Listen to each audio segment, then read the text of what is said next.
Hi, everyone. I wanted to remind you of a must read. This is a book that you have to have on your bookshelf. It is called The Necktie and the Jaguar by Greer. He is able to help you make important decisions, give you some guidance on which path to take, and you get to learn how he tapped into the wisdom and power of the unseen worlds for guidance and inspiration. I had the opportunity to interview him, and he was a lovely guest on the Path 11 podcast, episode 343. Check it out, listen to the podcast, go buy the book. Again, it's The Necktie and the Jaguar by Greer. To find out more information, go to his website, carlgreer.com. That's spelled CarlGreer.com. Today's podcast episode is sponsored by the Reconnective Healing Global Community. I don't know if you guys remember, but back in 2020, we released an episode with Dr. Eric Pearl and Jillian Fleer about reconnective healing. He was a chiropractor who was working in his practice in Los Angeles, and his patients started to report that they were having these healings just with his hands being near them without him actually touching them. So he went on to research and try to find out what this universal wisdom was behind what was happening, and he developed the reconnective healing process. Their website is thereconnection.com, and they are offering an online level 1 class called The Portal to awaken your own healing ability and to learn how to do this. There's over 8 hours of interactive content where you will learn to interact with energy, light, and information to experience lasting knowingness, peace, and love without limitations. They gave us a coupon code to give to all of our listeners. It is Path2Portal. We're going to put that in the show notes, and that's 25% off of the Portal online level 1 course. I hope you guys enjoy. Let me know if you take it. Send me an email. Would love to know how the course works for you. Hi, and thanks for tuning in to the Path 11 podcast. I am your host, April Hanna. At the Path 11 podcast, we are here trying to deliver leading-edge research on consciousness, healing, and metaphysics. And just like you, we are trying to answer the big questions about life. Who are we? Why are we here? And what is our purpose? We hope by listening to our podcast, it will make each day you live on Earth a little easier to understand. And now for today's podcast. Well, hello, everyone, and welcome to today's podcast. This is going to be a fun one. I am really excited to have my guest here today to introduce you to her. Her name is Dmitria Burby. She's as beautiful as the sound of her name as well. So if you'd like to watch this conversation, you can watch it on Path 11 TV for free. And if you're listening, that's fine too. But if you want to watch us and see what my guest looks like, then head on over to Path 11 TV. So she is an author, and she wrote the book, Return to the Light Within. We're going to be speaking about that. She has another book that's coming up, which is kind of a workbook and a sequel, I guess you could say. She'll talk more about it, Finding Your Light Within, which is a follow-up to the first book that she authored. So she's an author and a healer that helps people reconnect with their spirit, helping them to see the parts of themselves that have been lost or forgotten on the way to building their life. She is very passionate about people rediscovering the vibrancy of life that comes when you are able to feel whole and connected in your life. So this wasn't an easy path for her either, as we're going to talk a little bit more about some of her trials, her tribulations, some of the shifts that went on within her marriage, her personal life during the pandemic, how she got lost in the spiritual realm and how she came back. And we're also going to touch on the 5D. And you're going to learn what she means when she says, no person is more powerful than the divine plan. And that line in her book gave me chills. So we're going to talk a little bit about that. So Dmitria, welcome to the Path 11 podcast. Hi, thank you so much for having me. I'm excited for our conversation today. Yes, me too. And, we were talking before we hit the record button. I can't for the life of me remember how I found you. And it was either through this podcasting website platform where we're trading podcasts with other podcasters, or if I saw your podcast on somebody else's website, or I don't remember what it is, but I just love sometimes actually when I forget and have that amnesia, because to me, that feels like it's so guided by spirit, right? It's like, you don't even know how I got to your website and I found you and felt compelled enough to say, I want you on my show. So I'm Yeah. so glad that you're here. And after reading your book and your blog and checking out your website and everything, just love your energy and the message that you're putting out to the world. So can you give my listeners a little bit of background of like who you are and what you've been doing in the world? Yeah. I mean, my life started out pretty normal. I was sort of like lower middle class working family and really just was taught, or, the environment that I was raised in was you work really hard and you can work hard and accomplish anything that you want in life. And that really stuck with me through my education and my career, that I could just work hard and accomplish whatever I wanted. And what I ended up doing is being really successful in my career, which was, a nice reward for all that hard work. But along the way to that sort of pinnacle of what I was trying to accomplish, I really lost myself and was quite depressed. I mean, in retrospect, you can see these things, but when you're in it, it's really hard to identify. And I was really depressed and disconnected from my children and my husband and my family and my friends. I was suffering from anxiety. And I really just knew that I needed to do something to help myself, but I had no idea what that was. I had been in therapy my whole life, essentially. As far back as I can remember, I've been in therapy. And I just knew I needed to do something different and really dig into why I wasn't able to access this joy and happiness that so many other people around me seemed to be able to experience. And that led me down a path that I was not expecting. And I quit my corporate job and really then dove into, rediscovering who I am and finding this real passion in life around helping other people rediscover joy and happiness. Yeah, I can't tell you how many people I have interviewed that have made the transition from the corporate world into like this world of spirituality and becoming life coaches, becoming healers, and just feeling like that wasn't the suit that they needed to wear. But what did you do in the corporate world? What was your background? My background is in data and analytics. So I helped Fortune 500 companies really understand their consumer data and how they should reach more people. It's a little bit ironic, but makes a lot of sense now that I'm understanding more about who I am, that I'm just pre-programmed to understand patterns in the environment, in our world, in our existence, and what I tap into. So it's like I used it in the 3D work around numbers, and then that same skill set really translates well into this like spiritual path that I'm in. So something about all of it is connected. And I know that. I know what I did the first, 35 years of my life was actually preparing me for what I'm doing now. And so it's nice to see that connection and not feel like I'm, wasted that time, or that I don't understand how it's all, helping me. I think that that's one of the things that is nice about being, like we'll talk about later in the 5D. It's like you can have this perspective of how everything fits together, how it all works, and how even those challenging times work for you in the long run, even though it might not feel that way in the moment. Yeah. So let's talk about these patterns that you're able to kind of see, intuitively see. How do you begin to, work in that realm? How do you tap into people to notice and recognize that part of themselves that they've lost and kind of help them to reclaim that so that they can live a life filled with more joy? Yeah. So the patterns actually can't come into me in terms of like understanding, at least my own understanding and view of how the universe is put together and how it all works. And then when I'm working one-on-one with a client, the real, like, there's just a connection of energy.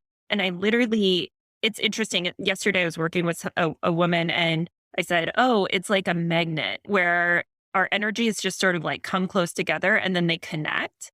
And then all of the sudden, that person's spirit is just speaking through me. And oftentimes I don't really remember what I'm saying, especially around sensitive information that I'm not really supposed to know. It's like I have immediate amnesia, which I find so interesting. So sometimes I'll work with a client. I always try and record those sessions just so that they can like re-listen to them because I don't remember them always. And then we work through what was shared with that client and integrate that information into their daily life so that they can become more whole without blowing up their lives. So that's an important aspect, I think, of this path, is that so often, I think historically, especially, people have had a spiritual awakening or found this new part of themselves and they're like, oh, this is me. I have to get rid of everything from my past and, blow up those relationships or whatever it is. And I think there's a really beautiful way to say, okay, everything I've done to this point has served me well. And I also now am in a place where I can make room for this new part of me that's going to enhance my life, not replace something in my past. Yeah. And can you talk a little bit about your journey of how you kind of got a little lost, a little disconnected when you kind of moved into this area of your life, like feeling disconnected from your husband and your kids, your friends? Like you actually went through, sounded when I was reading your book, like a period of isolation. Like the more that you found out who you were, the more disconnected you became.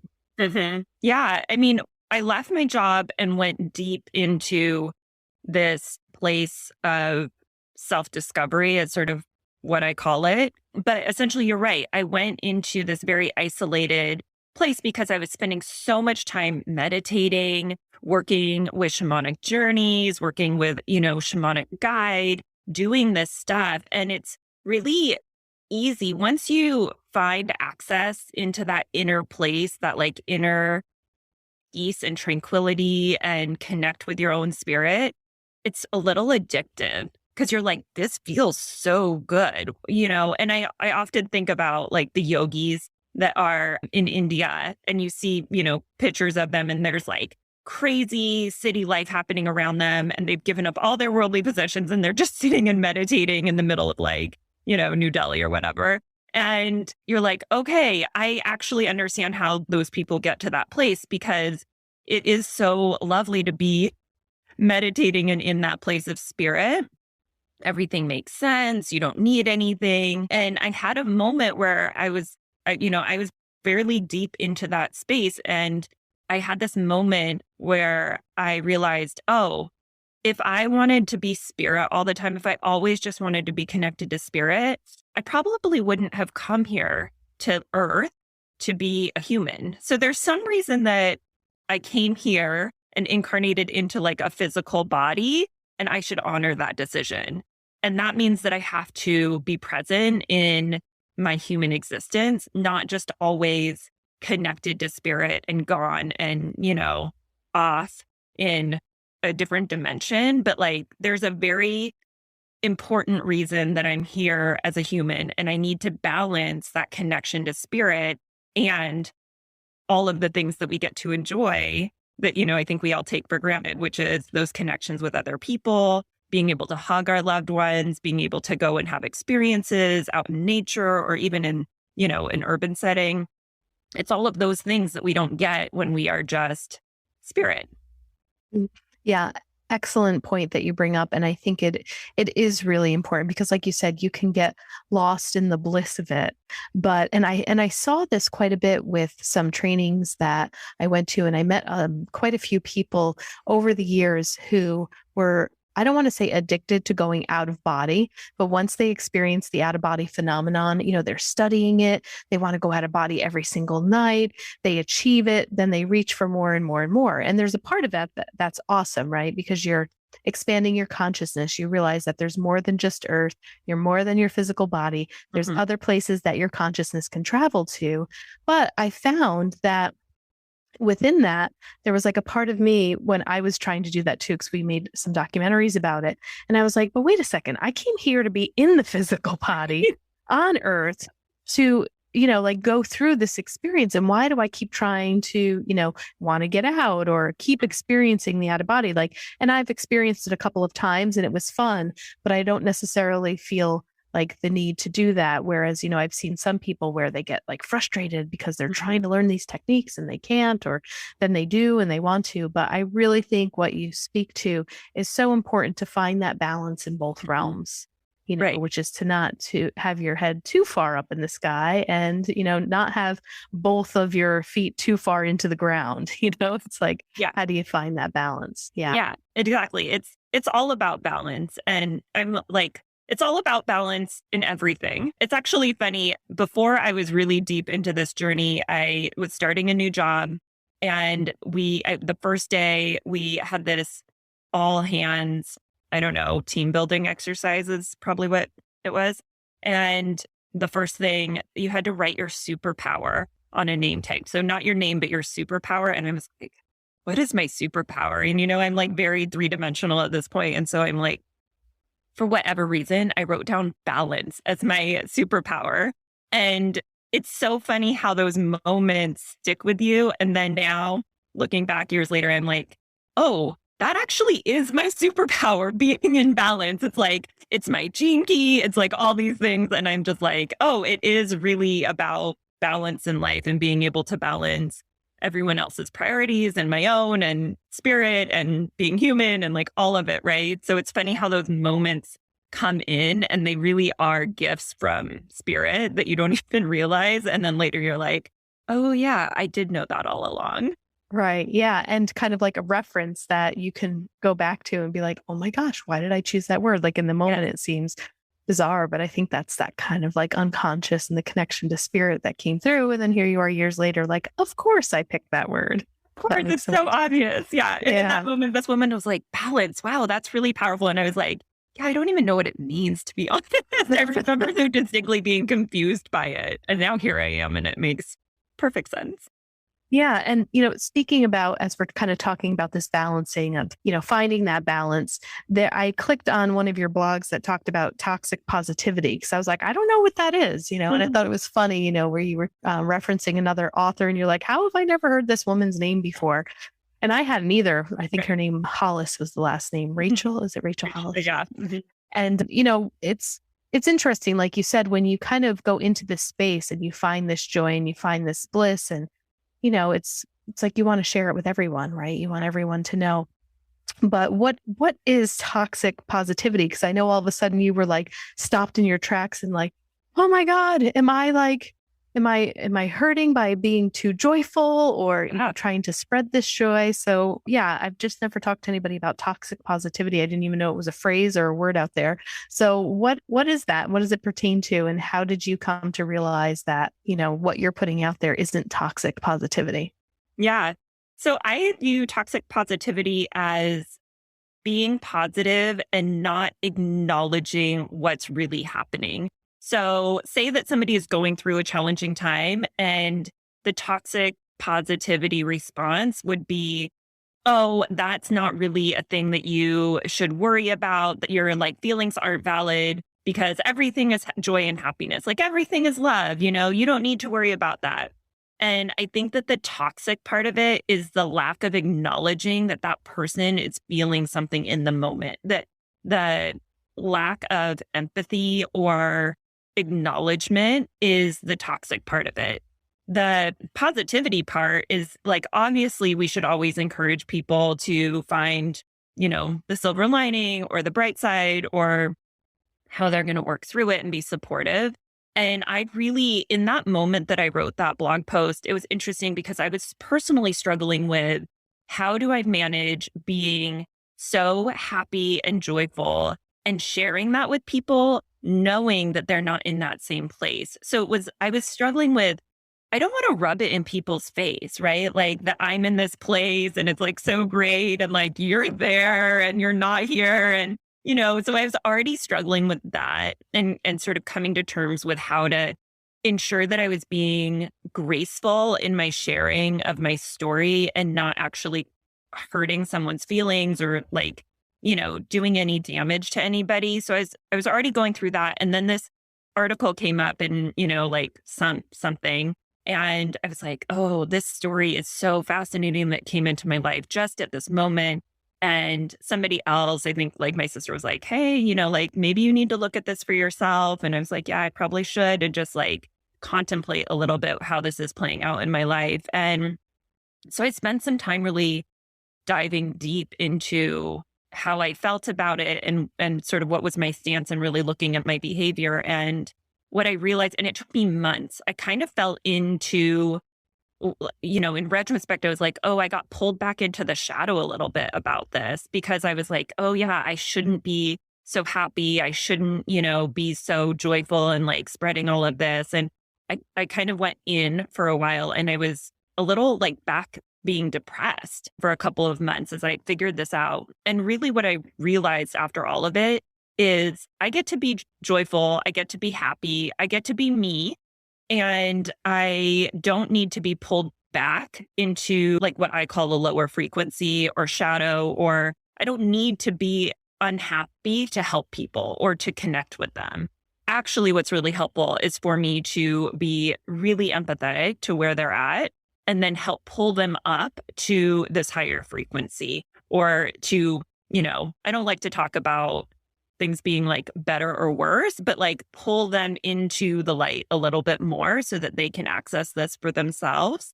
And I think that's the important thing is if you sink back into a lower frequency or into your own shadow, it's much harder to help people rather than being anchored in this like really beautiful energy, this really beautiful place in your life, and then being able to like magnetically pull people in and help them be able to see the possibility. And I think that's where I came to from that experience of really like contemplating this toxic positivity issue that had been sort of brought to light in the media. And where I was at, it was like, no, you really do need to anchor your own energy, your own life, your own positivity so that you can help others, because sinking back into like depression or questioning yourself doesn't help anybody, them or me. Yeah, great explanation. I think it's, you bring up again another really important topic. And I was talking to a client of mine the other day about when people achieve this sense of freedom that you kind of speak of, sometimes there's like people that aren't there could be shaming of that, and a misunderstanding or fear of, why is she so happy? Why is she so free? Is that really true? Then she can't be happy all the time, but there's a little bit of intimidation of really feeling this, as you talk about, this surrender and this divine trust that you have, and some people will label that as being crazy or like, oh, okay, go ahead, trust your creator, but I think that there's some intimidation in that some people don't even know what to do with that when they're in the presence of this type of energy. Yeah. And I like to think back to how I used to be. And again, this goes to like that beautiful perspective of all of my experiences helped me to be who I am today. But I likely was that person that was like, God, that person is so happy. It's so annoying. Like they don't understand how hard life is. They don't understand the struggle. Like I would have just like poo-pooed them and been like, whatever, that person is crazy. Right. And now that I am that person, I'm so thankful to be that person, one. And two, be able to go back and say like, okay, you don't have to buy into everything I'm saying, right? Like I'm not here to convince anybody, but when you're ready and want some help, I am here to support you and help you at least see a possibility through my own path, right? So I don't think that everyone is going to follow in my footsteps, nor do I think people should. I think everybody has their own unique path and you should find your own way. And it's going to be, as different as there are people in the world. Yeah. But knowing other people's journeys, and that's why I love what you're doing, because as the more stories you hear of how people awaken or find these aspects of their life, the more you have an understanding of what's possible for yourself, and then you can go and explore it.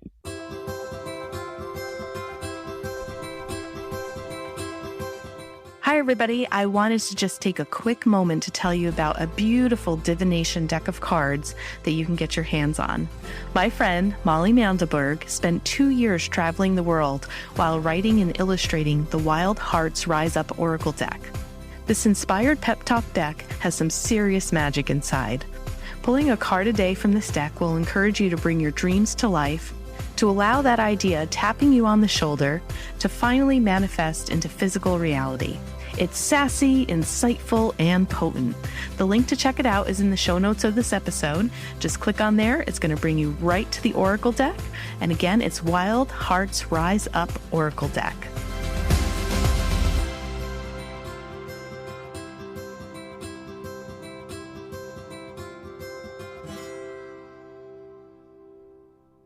In your book, Return to the Light Within, I bookmarked it. I have to kind of switch screens here a little bit, but you talk about ways you have 5 truths that you remember to kind of keep you into the 5th dimension. Mm-hmm. So I'm going to read them, but then I'd like you to talk about what is the difference between 3D and 5D, the 3rd dimension when we live in the 3rd dimension and the 5th dimension, just for if people are hearing this for the first time, what does it mean?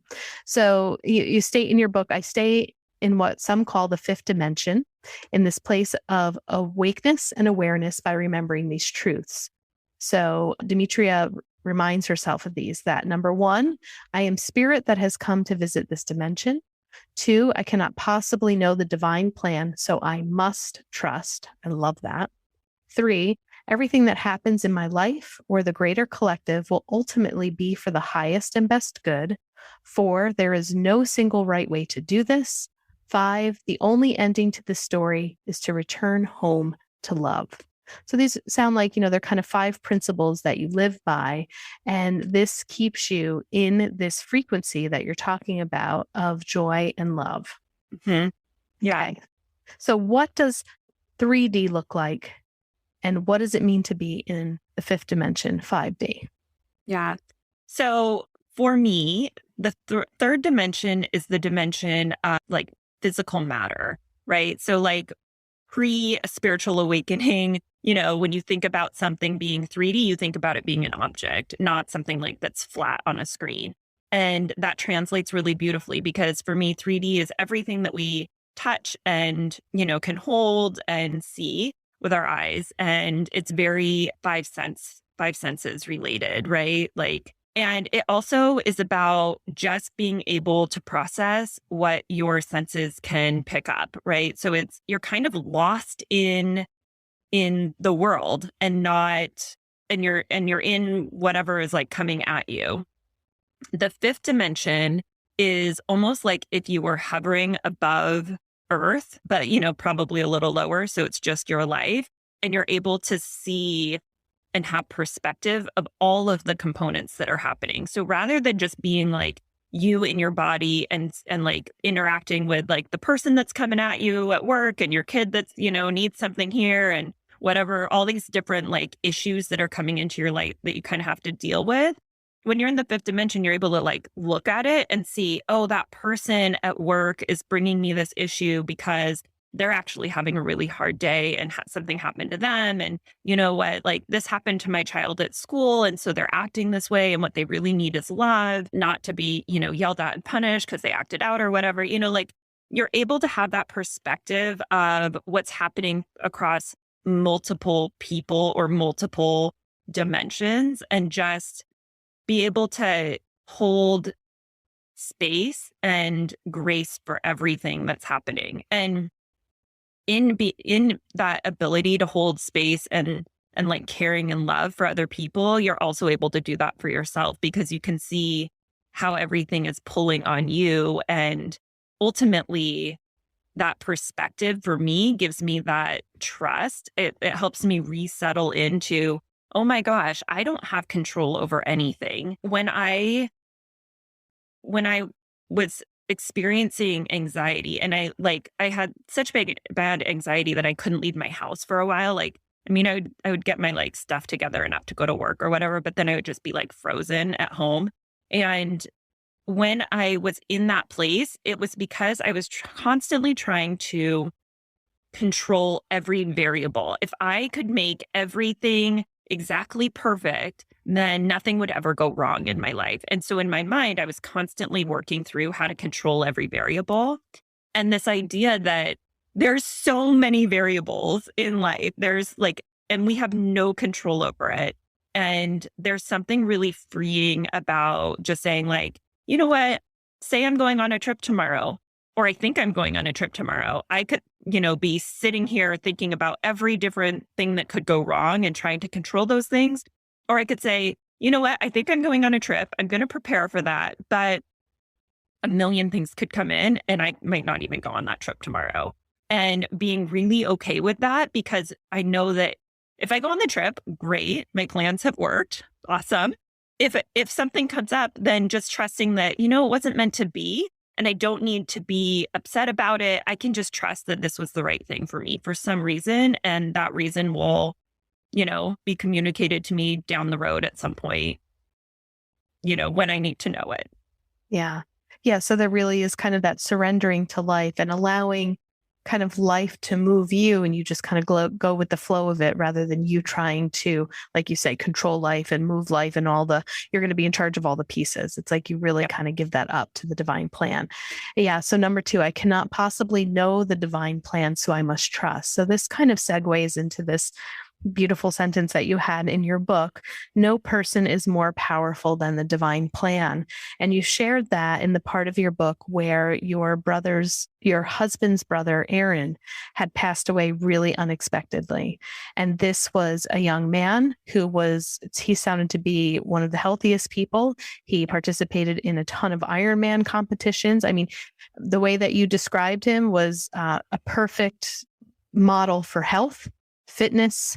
And all of a sudden, you guys received this phone call, and I'll kind of let you take the story from there. But this story also goes into a really beautiful synchronicity with a bee and you getting some bee medicine. So, I kind of like to hear how you navigated yourself, as you were kind of going through your own awakening too, and having this phone call come to hear of Aaron and what had happened and him later passing, and how you kind of managed your grief, and then the beautiful synchronicity of the bee medicine. Yeah. So at the point right before Aaron passed, I was at this point in my own journey where I was like, I am this amazing healer. I'm so powerful. I can accomplish so much because I'm tapped into spirit, and there's just, an awareness of what's possible when you're tapped in, right? Like anything is possible. And yeah, we got this phone call one night, and it was his fiance calling that he had had a stroke. And it was so unexpected because he was so young. And, as you mentioned, he had competed in 19 Ironman. So so far beyond physically what I could possibly dream of being capable of.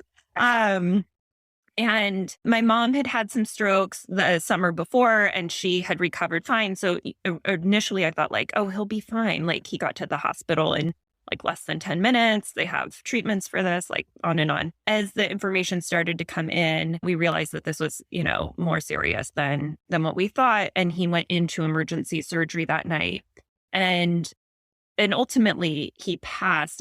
And like I said, I had this moment of, okay, I actually couldn't save him, right?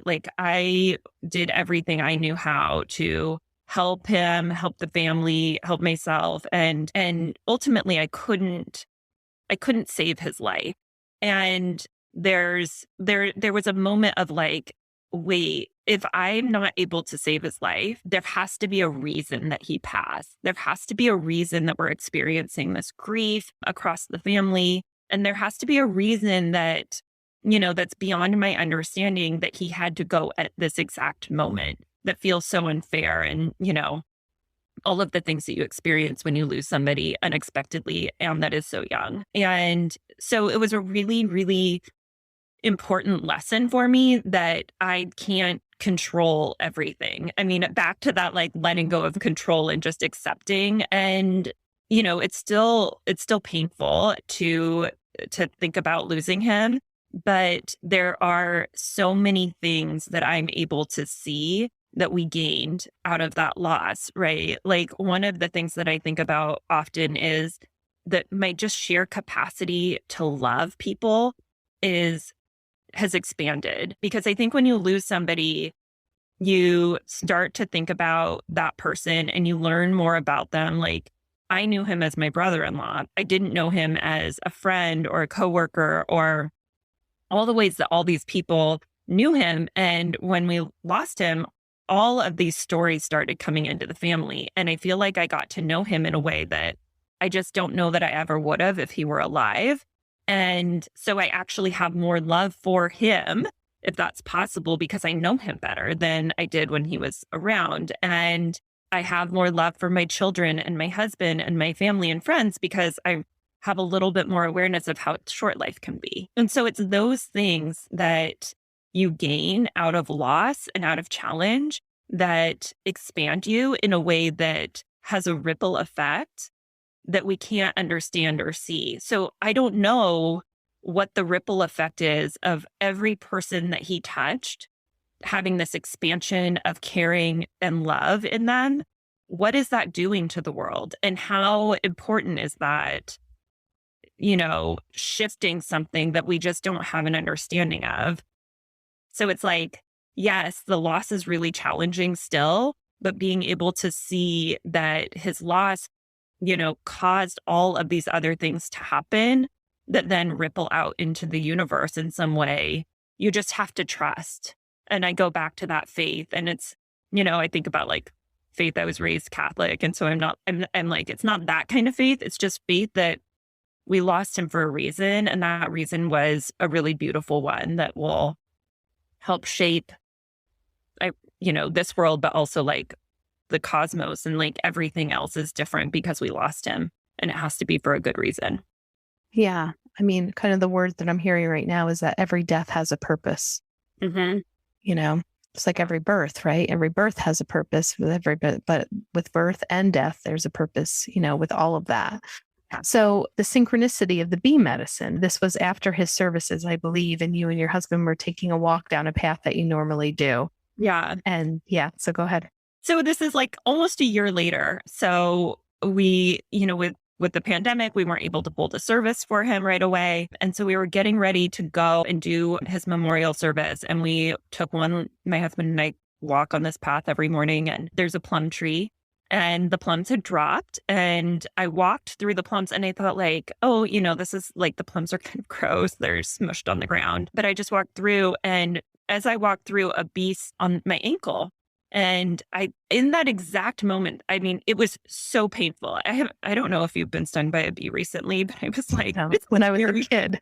Yeah, when I was a kid. Right? Like I haven't been stung by a bee since I was little. So I was just like, oh my gosh, it was incredibly painful. And in that moment, I even said to my husband, I was like, this is medicine. I don't know what it means, but I know this is medicine. And I thank you, Bee, for like giving your life to send me this medicine. And, my husband was like trying to pull the stinger out of my foot, my ankle. And then we kind of continued on our walk, and I didn't really think much of it.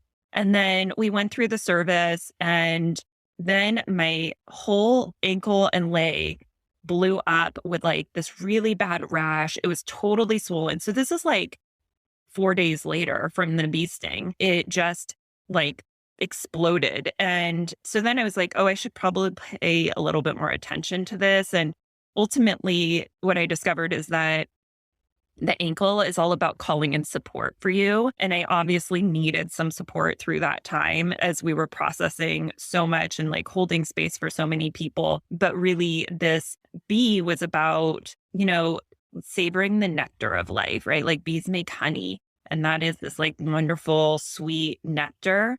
And the combination of being able to savor the like nectar of life, of honey, and it being in my ankle, which is about like accepting support from other people into your energetic system, was just a like beautiful reminder that everything works together, right? Like the messages that we need all come in when we need them. And And sort of there's just this beauty if you look at the meaning of what's going on in your life, that all of the information that you need in that moment is being given to you. Yeah. And I feel like in instances like this, if you're tuned in, you are paying attention to like this code, right? It's like this code that's given to you for you to unravel and decode. And I love too, because I do the same thing that you do. It's like I look everything up. And the fact that you also looked up the meridian, right? Yeah. So where the bee sting happened was on the stomach meridian, in acupuncture too. And, you had the connection between that and then what the ankle meant and the location of the sting and everything. And I think if we paid more attention to those small little things and the way things manifest within our bodies, or, some people will just say, well, of course, I was walking and there were plums and there was a bee and I got stung, and they leave it at that. Yeah. But when you're able to kind of maybe experience more of that fifth dimension and separate a little bit from just the 3D, you can begin to decode some of the language that the universe is using to communicate with you. Yeah. I mean, I always say to people, it's so much easier for spirit to send you messages through nature and through synchronicity than things that are really obvious. So if you're like asking to win the lottery, right? Like that's a pretty hard ask for spirit to do. That means they have to coordinate you buying a ticket with the right numbers and the right balls coming up. And like, that's a lot to coordinate. That's why it doesn't happen. But, sending a bird into your view that you haven't seen in a while, or, having a bee sting you, or whatever it is, having numbers show up in your life. Those are all pretty easy things for spirit to coordinate. They're like much lighter touch. And so I'd remind people of that. It is just as hard for spirit to come down and like become matter that we can experience. Think about how hard that must be. I mean, think about how hard it is for a human to be born, right? Like the miracle that is. And then think about spirit trying to do that for you like all the time. Yeah. So it's like, okay, how hard is it for us to like become spirit and like really tap in and think about it? It's probably harder for spirit to come down and like be dense and turn into matter. So just keep your eyes open for those things that are a lot easier for spirit to create for you, and be open to them. And then all of a sudden you're going to see like everything happening, all the messages coming in, and you're like, oh my gosh, there's so much. Right. Yeah. And then you'll see it all the time, right? And then, like you said, like you look for it. It's like, why haven't I got my sign today? What's going on? So how do you work with people? Do you do one-on-ones? Because you have the Luminance Healing website. You kind of have two websites that are going. So if somebody wanted to get in touch with you, like what services do you offer and how are you helping people? Yeah, I do one-on-one services. I tend to work in private settings, which I think intimate and beautiful and allows people to really feel safe and open up. I prefer to work in about a 3-month container at a time, which gives people enough time to learn about themselves. And I think that important part of integrating it into their life so that they can really see the benefits of the transformation. People can get in contact with me through my website, luminancehealing.com, or on Instagram, I'm at Luminance Healing. So those are both great ways. All right. Awesome. Well, thank you so much for agreeing to be here as a guest. You were wonderful. I had such a fun time talking with you. Again, I want to just mention again your book, Return to the Light Within, your second book, Finding Your Light Within. That's, you said, more of a workbook that's coming out this year as well, right? Yeah. Yeah. It's like you said, it's sort of complementary to the first book. The first book is really my story. I wrote it to help people sort of feel less alone in their own journey, because my journey went through some like pretty big ups and downs where I was like, am I going crazy? Like, what's happening? And I would have loved a personal story that really was just transparent in what was happening to them. So that was the goal of that book. And then the second book is really, I realized I was going through a process or a framework. And so outlining that, it shares my story and also some of my clients' stories to help, give a little bit more context. There's exercises and journal prompts in there to help you process through, whatever you're going through. So that's the second book. Wonderful. Well, I'm so glad you left the corporate world And you're in this world now, helping others. So thank you again so much. We'll put your website and everything in the show notes, so it'll be easy for our listeners to contact you. I hope they do. If you do reach out, let her know that you heard her interview here on the Path 11 podcast. All right. And I think that's it. So thank you so much again. And I hope everyone enjoyed this conversation as much as I did. And I will talk to you all next time and bring you another magnificent guest. Take care, everyone.